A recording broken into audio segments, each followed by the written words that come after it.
Hello, and welcome back, viewers. Oh, hang on, let me just get out of this. Just one sec. Come on, you...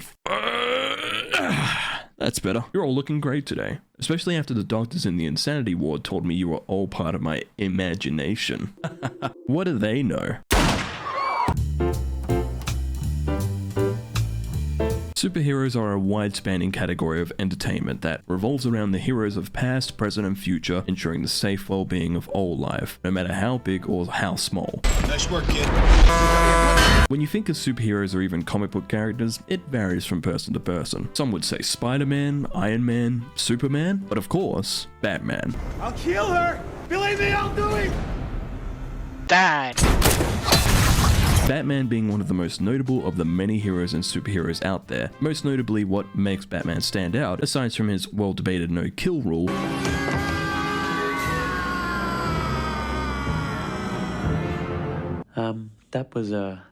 that was really bad. is his rogues gallery of so many villains that the cost of living in Gotham must be fantastic thanks to them, until you realize people get paid the American version of minimum wage over there. Yikes. With these villains, like superheroes, many could name a villain that grabs their eye, especially from Batman's rogues gallery. Mr. Freeze, Clayface, the Penguin, Ra's al Ghul, but of course, Batman's greatest foe of the many is his most notable, that of course being Condiment King. How I've relished this meeting. You, the dynamic Dark Knight, versus me, the conceptual Condiment King! Oh, quiet! I mean the Joker, Condiment's second most well-known, one of the most well-known villains of all time thanks to so many appearances in comics, games, shows, merchandise, and of course, movies. Wanna know how I got these scars?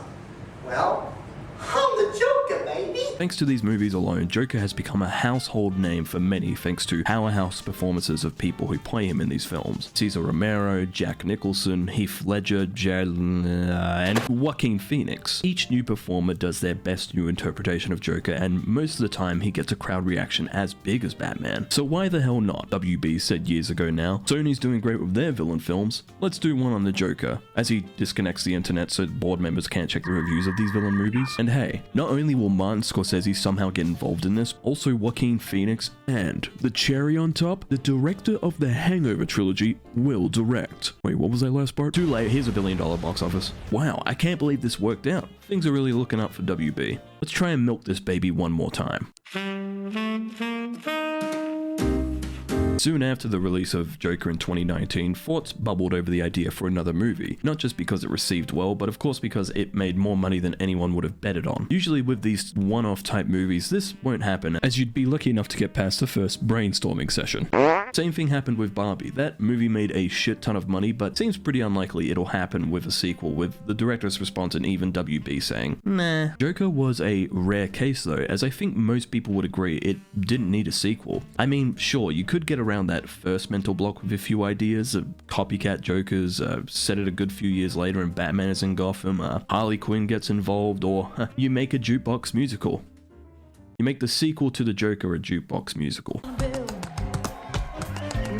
Let's move, guys. And of all ways you continue a franchise to try and milk it, you do a musical to a movie that was loved by many because it wasn't only good in their eyes, some people saw it as eye-opening for them, as they felt, yeah, this movie about the Joker really opened my eyes to how I live in a society as well. Now before we move on, I just want to let everyone watching right now know that I don't care for Joker 2019. I don't really like it. What, you think that's funny? There's a good amount of reasons as to why, but I'll not explain them all. I just really dislike that it's pretty much a copy and paste of the King of Comedy and Taxi Driver, and it tries to do this message about mental health and how the helpless are left on the streets while the rich stay rich, but honestly just felt that message didn't come across properly. And also I truly found the reception to the film just embarrassing. If there's one thing you don't ever take away from Joker in movies or any media that he's in, you really shouldn't be agreeing with him. It's like when people who don't read or look into The Punisher at all still think he's the coolest and they agree with him. No, you're not supposed to. I'm out here to keep those stinking sprouts off the mac and cheese. Keep them from leaving the store in the first place.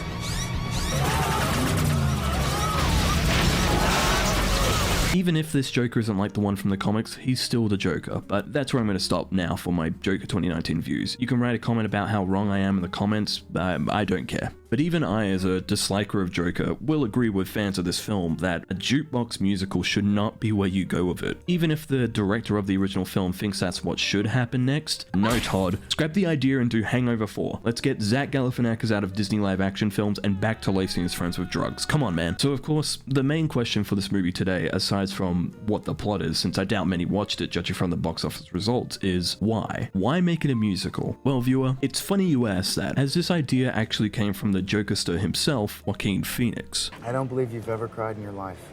Joaquin seemed to have a real interest in playing Joker more and had been thinking about where he would want to go next, as one night while he was sleeping, 3 ghosts of Joker's past, present, and future came to him and showed him a vision of Joker 2. Joker's past showed him firstly the success of Joker 2019 and the good times. Joker's present showed him ideas of Joker 2 where he saw the character on stage performing, not only jokes but musical numbers, giving Joaquin the brilliant idea of Joker 2 being a jukebox musical. When Joaquin was visited by Joker of Yet to Be, he saw a dark future where not only had the movie not done well at the box office, but also was hated by many, and not just a random YouTuber from Australia. Joaquin was frightened of this future, but of course, him being an actor, still went ahead to make the movie, as he knew he'd still make bank whether it bombed or not, as Lady Gaga tagged along, as it would just be some extra bank on the side for her. Okay.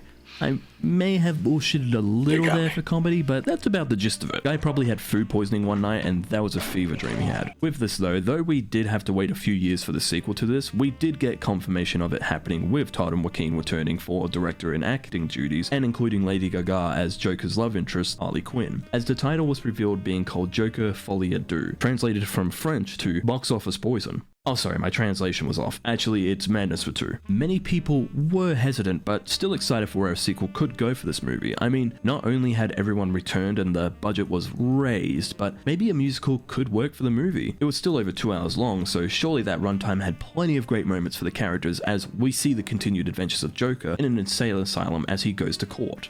Let's talk about the plot. Joker 2 starts as most sequels that are being milked should be, a Looney Tunes type opening. What's up, Doc? We get a recap of sorts for how the first movie went and the idea that Arthur wasn't in full control for these events, as this becomes a sprinkling point throughout the movie, which will be kind of a side piece until the very end of the film where they remember, oh yeah, 2 sides of Arthur, guess we better bring that back around. By the way, during this review, I might flip-flop between saying Arthur and Joker through the review, so apologies before we delve deeper. 2 years after the events of Joker 1, Arthur is still in the asylum he was left in as he gets through his day dealing with not only the other loonies, but also the abusive security officers working there. Most notably head honcho of security, Brendan the Goat Gleeson, who, after his time spent in prison before this film in Paddington 2, Knuckles returned to prison a changed man to become a security guard for the asylum in Gotham, where he surely uses his power well and doesn't overstep his boundaries at all. Marmalade time.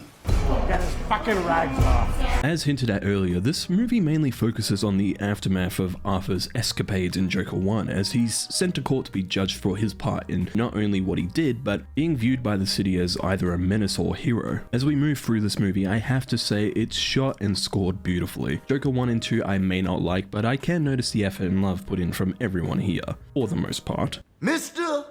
Puddles. Gary Puddles? Tell me, sir. This is the most obnoxious thing I've ever experienced in my life. During Arthur's journey through the asylum, he notices a woman who catches his eye named Harley Lee Quinzel, as her poker face really grabbed him.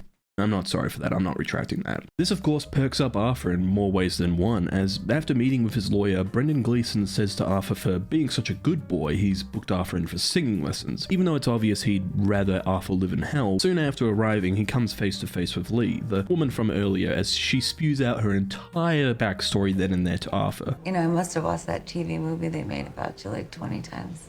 My mother had me committed. She says I'm psychotic. Being an obvious fan of what he did in Joker 1, and the more I get older and more cynical, the more I can believe stuff like this is happening. All you have to do is look on Twitter and you'll see immediately what I mean by people adoring people this easily. After Arthur's first interaction with a real woman in years who wasn't working for him, Arthur finally tells a joke to Knuckles and gets his little cigarette, as he's then slapped in the back of the head because he tried to be buddy-buddy with the guy. After almost 30 minutes into this jukebox musical though, Arthur finally has a musical number after finding out he's going to be given the death sentence if he loses his court case. But what does that matter when the equivalent of a goth baddie is fawning over him in prison? For once I can say this is mine, you can't can't take it.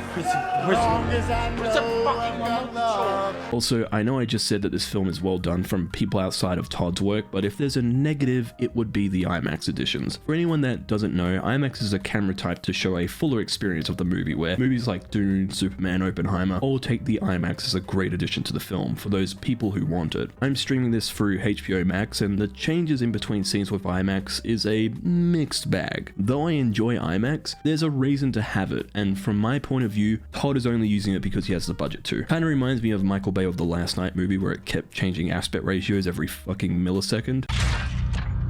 You wretched human. Wretched human. Little side story, but last year I went to Melbourne for the first time for PAX Oz and just to also visit, and they had an IMAX theater there, and since I've never experienced IMAX before, I thought it would be awesome to check out finally, until I found out the only proper movie they were showing was this movie, and it almost ruined the one thing I wanted to check out, but thankfully they had a showing of Alien Romulus happen, and though I'd already seen it before, that trip to space alone for Alien Romulus for the first time in that movie was huger than KSI's forehead. It was a real treat. Then after I left Melbourne, they announced Godzilla Minus One was coming to the screen 2 days after I left.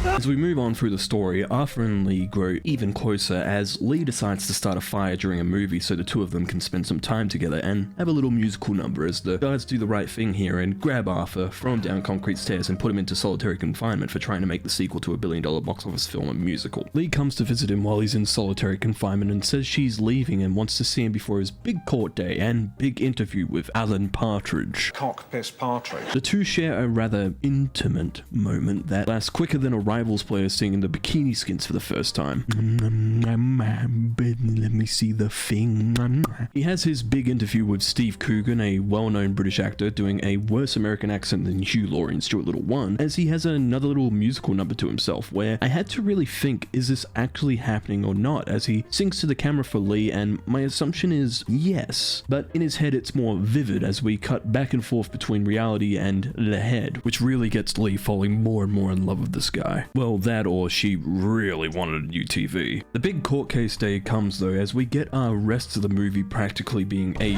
recap of the first film, and Arthur singing a couple more times. But I'm a creep. I'm a weirdo. What am I doing here? Oh, and Lee is there as well, to sit and stare.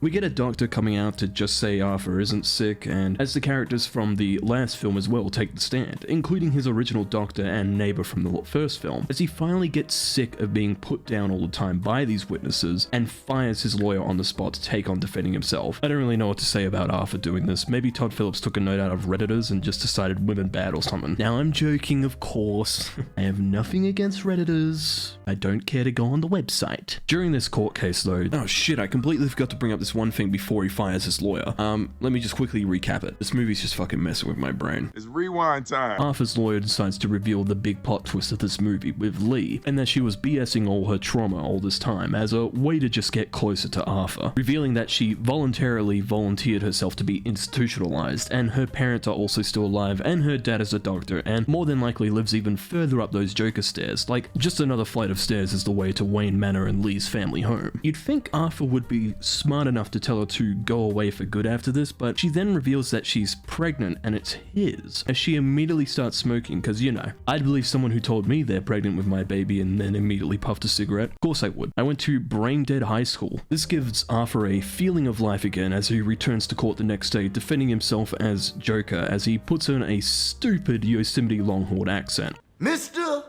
Puddle. I'm not playing his shitty accent again, as the witnesses of the day come up, and it's Gary Puddles, one of the few actors in this film returning from Joker 1 that really does a great job, and I won't lie, it's just a great scene overall. But it all goes down the drain thanks to not only Joker's little Longhorn accent that he's doing, but then also a musical number that was just whatever, man. I just want to say this before we go further, I don't hate musical numbers and all that stuff. I actually do enjoy quite a few musicals. It's just with this movie, like I think a lot of people agree, why? Money! Arthur returns to the asylum soon after this and is beaten and assaulted by the prison guards there, all because he called them some playground insults while in court today. I don't know why I'm acting surprised by this after the head slap earlier by Patty from Paddington 2, but still. It's not really a scene of shock value, it's more just like a scene where Todd or whoever was writing the script, maybe his ghostwriter, and they were just like, we need something that really gets the audience to think. Not for long, just a millisecond to think, oh, that's really out of nowhere. And I'll commend Todd for letting me think about it for more than a millisecond. Good job, Todd. Am I coming off as too negative in this review? No, I'm not. Fuck you, Todd. This straight up breaks Arthur though, as earlier Puddles clearly got to Arthur in court, but this put Arthur over the edge, as the next day in court he sets up like Mike Wazowski to the jury and admits that there is no alternate personality, and there is no Joker. It is only Arthur. There is no Joker. It's just me. As Lee almost immediately leaves the courtroom, not wanting that Arthur dog, but that Joker dog. As once this reveal happens with Arthur, the jury finally has their final verdict, only for a car bomb to go off while they're talking about the verdict. By the looks of it though, Arthur has somehow made it through fine after the car bomb and is able to leave, even though he was practically right behind the explosion when it occurred. Yet Harvey Dent was the one who really got the brunt of it. Oh shit, I completely forgot to say, Harvey Dent is in this movie. So Arthur leaves the courthouse to meet Michael Jackson Joker, and he escapes them as well to find Lee hanging out on the Joker staircase as Arthur tries to get back with her, only for her to reject him as he rejects his Joker persona. This leaves Arthur to just give up and finally do one good thing in this movie and say he's done singing, and gets arrested as he's taken back to Arkham, back to square one of the movie, having learnt and gained nothing from this film. During his time in Arkham, Arthur is told he has a visitor though, as on his way there he gets stopped by another inmate who wants to tell him a pretty funny joke, and let me tell you, it's a real gut buster. This joke turned out to be so funny this left Arthur lying on that dirty asylum floor as the inmate who we never once really noticed until the end of the film, but kept showing him from time to time, like Todd Phillips was elbowing you in the theater as you watched, as the inmate continues laughing like a joker and carves a smile into his face in the background, being pretty much a middle finger to Christopher Nolan, since I found this out while working on this review that Nolan didn't want them to put that in the first Joker film, as apparently Arthur was going to cut his mouth open, so it was sort of a homage to the Joker from The Dark Knight. And I guess it's a good thing that WB kept Todd around instead of Christopher, because that turned out well for them and this movie. Anyways, that's the Joker 2.